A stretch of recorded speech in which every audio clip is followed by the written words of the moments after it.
Palakkad മല്ലിശ്ശേരിയിൽ school വാനിന് പിന്നിൽ സ്വകാര്യ bus ഇടിച്ച അപകടം. മാനനന്നൂർ AUP സ്കൂളിലെ വാനാണ് അപകടത്തിൽപ്പെട്ടത്. സ്കൂൾ വാനിലുണ്ടായിരുന്ന 2 വിദ്യാർത്ഥികൾക്ക് പരിക്കുണ്ട്. പരിക്ക് ഗുരുതരമല്ല. ഗൂഗിൾ VS ഉണ്ട്. ഗൂഗിൾ, ഈ കുട്ടികളുടെ ആരോഗ്യനില എങ്ങനെയാണ് ഈ അപകടമുണ്ടായത്? ഈ അപകടം നടക്കുമ്പോൾ 9 വിദ്യാർത്ഥികളാണ് ഈ വാനിലുണ്ടായത്. പക്ഷേ 2 കുട്ടികൾക്ക് പരിക്ക് പറ്റിയിട്ടുണ്ടെങ്കിലും ആരുടെയും പരിക്ക് ഗുരുതരമല്ല. വലിയ കാര്യമായ പ്രശ്നങ്ങളൊന്നുമില്ല. ഇവരെ സമീപത്തുള്ള ഒരു സ്വകാര്യ ആശുപത്രിയിലേക്ക് എത്തിച്ചിട്ടുണ്ട്.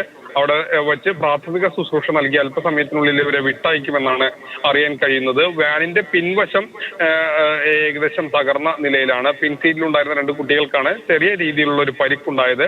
പക്ഷേ ഭാഗ്യം കൊണ്ട് മറ്റു അപകടമൊന്നും ഉണ്ടായില്ല, അല്ലെങ്കിൽ മറ്റ് ദുഃഖകരമായ കാര്യങ്ങളിലേക്കൊന്നും കാര്യങ്ങൾ നീങ്ങിയില്ല എന്നുള്ളത് ആശ്വാസകരമായ കാര്യമാണ്. ഇന്ന് രാവിലെ 8:40 ഈ അപകടം ഉണ്ടായത്. ഒറ്റപ്പാലം ഈസ്റ്റ് മിനിശ്ശേരിയിൽ സ്കൂൾ വാനിന് പിറകിലാണ് സ്വകാര്യ ബസ് ഇടിച്ചത്. അപകടത്തിന്റെ കാരണം എന്താണെന്നുള്ളത് വ്യക്തമായിട്ടില്ല. അത് ഏതായാലും പരിശോധിച്ചു വരികയാണ്. ശരി.